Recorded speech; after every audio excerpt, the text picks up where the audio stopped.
Alrighty guys, hello and happy January, and today we're looking at an herb of the month that is in fact associated with January and the wolf moon. So when I've gone out to eat at my favorite local Indian restaurant, after the meal I noticed that we tend to get like a little cup of fennel seeds, licorice or candy pieces, and caraway seeds. And today we're going to focus on caraway for all of the many different magical uses that it has. This herb has actually been used since the Stone Age, and it's native to Europe and West Asia, and so you can see throughout history that groups like the Greeks and the Romans will actually use caraway to kind of warm the stomach and inspire appetite, but also to break up gas and help digestion. Hence why you get that little cup of caraway and related fennel after a meal in certain restaurants like these.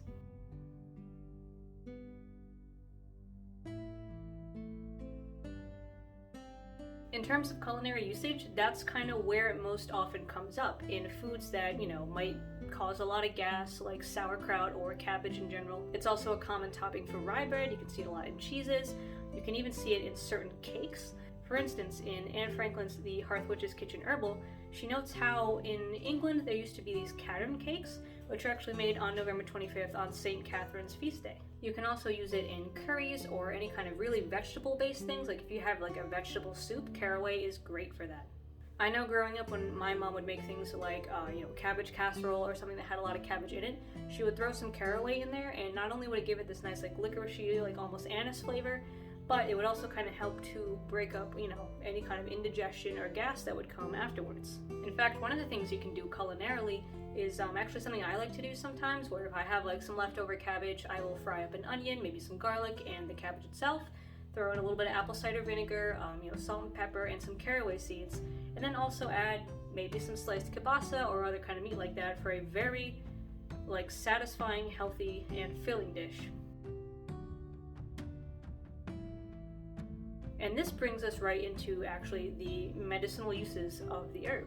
Now, as always, please do not use any information in this video to replace or go against doctor's advice.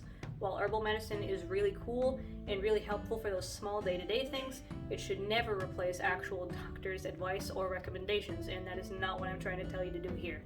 However, when it comes to, digestion and breaking up gas, especially after a meal, that is caraway's biggest focus. However, it can do a little bit more than that too, because it's also antimicrobial and antispasmodic. This means that say you have like a minor cough or like a minor flu, it can actually help if you take it as a tea this way. Just to break down the cough a little bit, to help you kind of fight off whatever is causing the issue, so on and so forth. Now, the reason we're associating this herb with January is because it is associated with the element of air, which lines up with Aquarius that comes later in the month, and it is also aligned with the planets Mercury or even the Sun at certain times. Once again, Anne Franklin goes on to say that this was associated with the cycle of sowing and reaping in England, and others like Scott Cunningham will mention how it's actually something that can be considered protective or even help you find a lover if you fill like a little sachet with the seeds. And even in German folklore, it was actually thought that if you put a little bowl of caraway seeds under a child's bed, it would protect them from the evil curses and other bad ailments that witches would cause. But given the associations with air and Mercury, caraway is actually a really good herb to help fortify your memory, to protect, and to bring this kind of sense of, light in the darkness as we want in January. That sun association can help you think of those sunnier times, and even the physical component of warming that cold stomach will actually bring this feeling that it's keeping you warm inside as we wait for the real warmth to come back. In my opinion, caraway is honestly a really delicious herb, even though it has a very distinctive flavor that, if you're not used to it, might be a bit of an adjustment at first.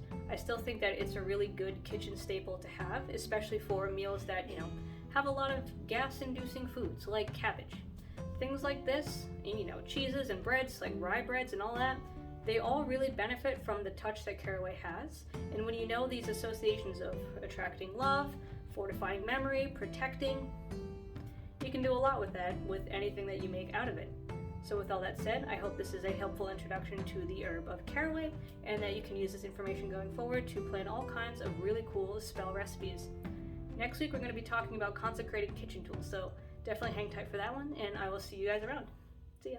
By the way, if you want to see these videos 2 weeks earlier, consider subscribing to my Patreon, where you not only get all these videos, but also recipe cards, specific deity profiles, and lots of other interesting things to look at. Video tiers start at $10 a month, so definitely consider checking it out.